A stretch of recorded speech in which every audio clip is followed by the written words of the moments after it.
欢迎收看《世界战情室》，陪您掌握天下事。我是梅翔，首先带您掌握这是南韩济州航空失事原因，目前还在调查当中。有南韩媒体发现了这架班机从第一次尝试降落到最后撞墙爆炸，仅只有6分钟的时间，最后不幸夺走了179条的性命。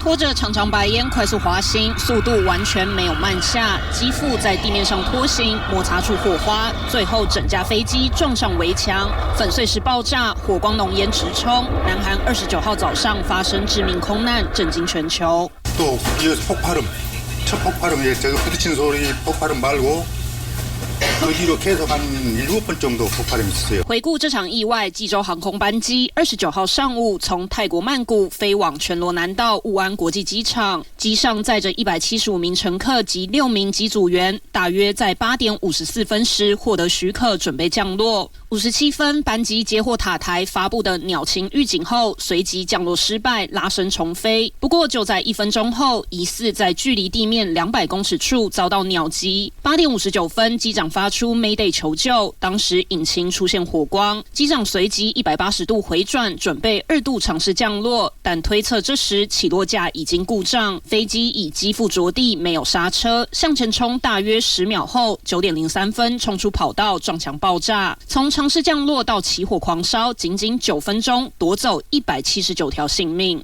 오셨을 때 의식 상태는 명료하셨습니다. 혈압이랑 그런 것도 안정적이시고 일단 오셨을 때 우측 두피 쪽에서 열상이 있고 그쪽에서 출혈이 좀 심하게 있으셨고요. 目前2名幸存者都被转送到首尔的医院治疗，其中女空服员没留下太多记忆，只记得爆炸声和浓烟。另一名男空服员恢复意识后，则先询问发生什么事，并说只记得醒来后就获救了，而他全身多处骨折，可能会有瘫痪风险。不过整起事件仍疑点重重，在飞机全毁、黑盒子又受损之下，两人是否能想起事发过程至关重要。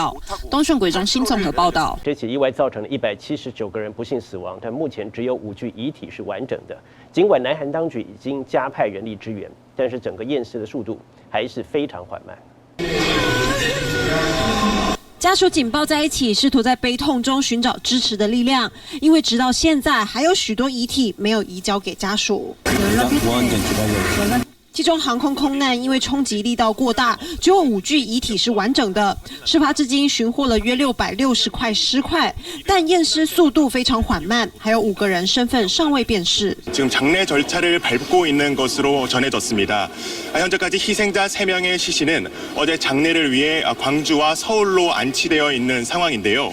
不过，许多家属仍在等待，因为大部分的遗体破损严重，要完成所有遗体的移交工作，恐怕还需要至少10天。 目前当局还在调查事故原因，尽管外界质疑是机长的失误，但这名45岁的韩姓机长飞行技术备受同业好评。出身空军的他相当注重乘客安全，飞行时数将近7000小时。而从飞行专家的角度来看，这次机长在技术上也没有问题。 Very little damage being done to the airplane as it skids down the runway. Given the situation he was in, he carried out as good a landing as he possibly could, and when he got to the end of the landing run, the aircraft was substantially undamaged and there was no fire. 而就在这个时候，济州航空被爆料，空难当天，公司代表理事说，失事飞机过去没有任何事故记录，通通都是谎言。 사고 여객기는 3년 전 공항 활주로에서 충돌 사고가 있었는데도 그대로 비행을 강행했고 이 때문에 2억 원 넘는 벌금을 받았던 걸로 파악됐습니다. 不但曾经发生事故，这架失事的飞机事发前短48小时已经飞了13次航班，这样过度运作不仅让机组人员体力不堪负荷，也可能造成飞机零件金属疲劳，埋下安全隐患。东森新闻国际中心综合报道。 这起不幸的意外就发生在耶诞假期期间，因此呢，在班机上面有不少人都是全家出游，结果没想到全家人都不幸遇上了死劫。 消防员在破碎的机身残骸里彻夜搜索，希望能找到更多罹难者的遗物，让家属保留与亲人的回忆。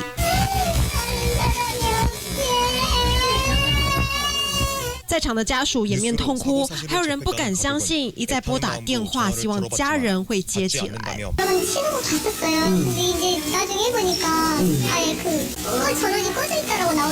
其中有一个大家庭，12月25号从韩国出发，前往泰国曼谷。他们一家9口快乐出国，是专程要庆祝家人的80大寿。没想到旅程结束，竟然搭上死亡班机，3代人全都罹难。 기념으로 가족여행 떠난 걸로 저희가 파악하고 있고요. 외손녀, 외손자, 그리고 사위, 딸들 이렇게 같이 간 걸로 알고 있습니다. 还有一位71岁的民众，他的女儿和朋友结伴前往曼谷欢度圣诞假期，没想到就这样天人永隔。 그래도 이제 다 왔는데 연락을 할 일이 없잖아요. 그냥 갖다 때려버렸는데 그럴 새도 없었겠지. 更令人心痛的是，一对单亲兄妹原本要迎接成功抗癌的母亲回国，不料传来空难噩耗。而妈妈在出事前一晚还交代儿子，好朋友寄的济州橘子已经送到门口，没想到成了母子俩最后的对话。 오셨을 때 의식 상태는 명료하셨습니다. 혈압이랑 그런 것도 안정적이시고 일단 오셨을 때 우측 두피 쪽에서 열상이 있고 그쪽에서 출혈이 좀 심하게 있으셨고요. 这次空难中奇迹生还的2名空服员都被转送到首尔的医院治疗，其中25岁的女空服员疑似过度惊吓失忆，只记得爆炸声和浓烟，而另一名33岁的男空服员也已经恢复意识，不过医院尚未对他详细询问事故的经过，因此无法判断是否有失忆的症状。但由于患者有神经损伤，可能导致全身瘫痪，目前正在接受重症监护治疗。东森新闻国际中心综合报道。 在罹难者的名单当中呢，包括吉雅虎经理一家3口。他生前多次在网络上面分享和妻儿开心游玩的照片，没想到就成为了空难前的最后身影。坐在机舱内的床边位置与夜景留下最后身影。这名3岁的小男孩是济州航空雾安机场空难事件179名死者当中年龄最小的罹难者，同时也是韩职奇雅虎经理一家3口的儿子。奇雅虎高兴经理一家3口日前出国旅游庆祝球队胜利，并经常透过社群网站来分享一家人出游的喜悦，却搭乘这架死亡班机，令众人相当难过。而曾隶属奇雅虎的啦啦队成员李珠莹透过社群网站上传哀悼文，向罹难者家属致哀，图片还可中白菊花和黑丝带。奇雅虎也同样的上传哀悼文与图片。예, 유가족들이 현장에서 굉장히 마음을 추스리기가 어려운 상황입니다. 事发当天进行多个小时特报的南韩主播李承培事后还原当时的心情，表示拥有16年播报经验的他，看见家属痛哭的画面，还是多次忍不住哽咽，数度压抑自己的情绪，最后也在特报中向罹难者致哀。而这起空难意外让他感叹画面实在太残忍，也回想起10年前的世越号沉船意外。东森新闻广新综合报道。好，记录关键资讯的黑盒子已经被找到了。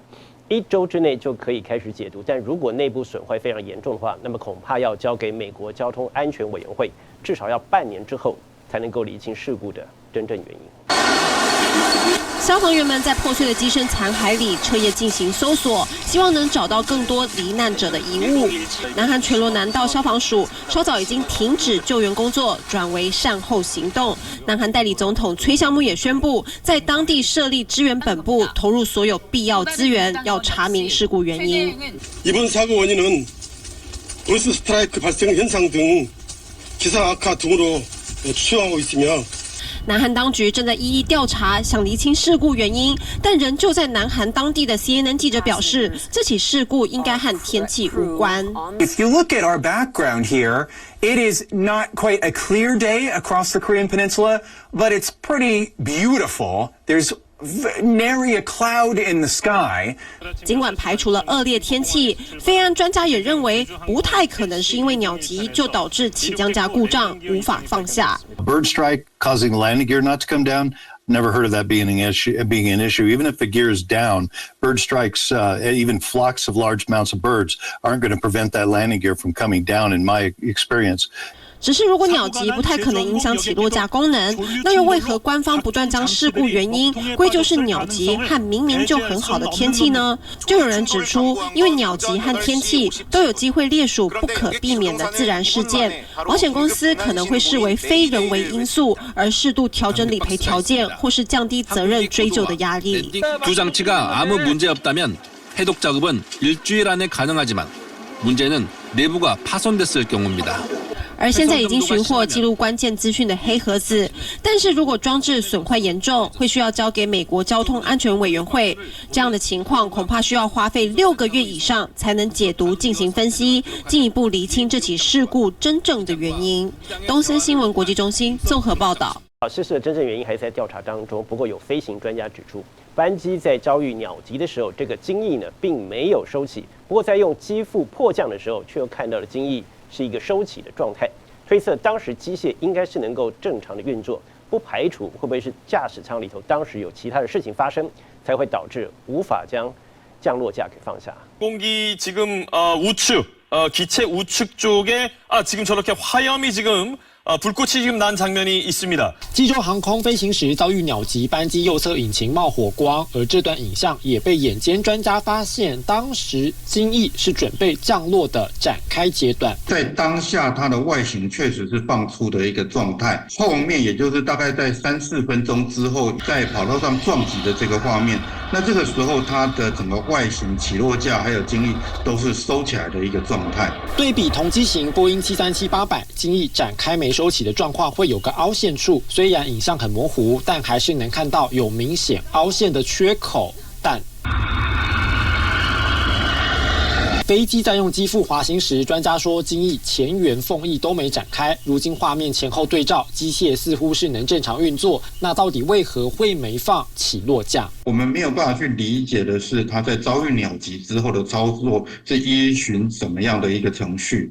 还有再来就是他决定重飞之后，他为什么又会马上做一个180度的一个回转？遇到鸟击后，各种问题一次来，会不会是正副驾驶紧张出错，或是在驾驶舱内有其他问题出现？外界众说纷纭。只是失事客机的黑盒子，如今却有部分受损，光是解码就需花1个月，若损坏严重，恐怕还得等上半年。一个座舱语音记录器记录摄影。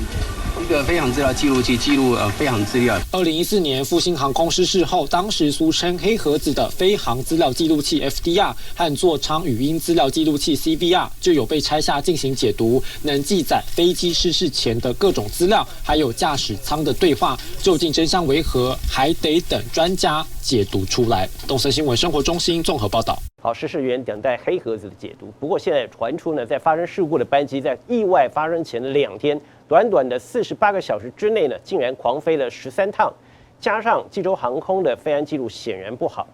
我们看到它的罚款金额位居全国之冠，超过了30亿的韩元。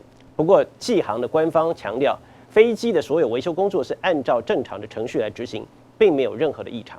南韩济州航空酿下的严重空难事故震惊全球，也顺势让济州航空是否有过度运行的争议浮上台面。 사고가 난 제주항공 여객기의 비행 시간표입니다.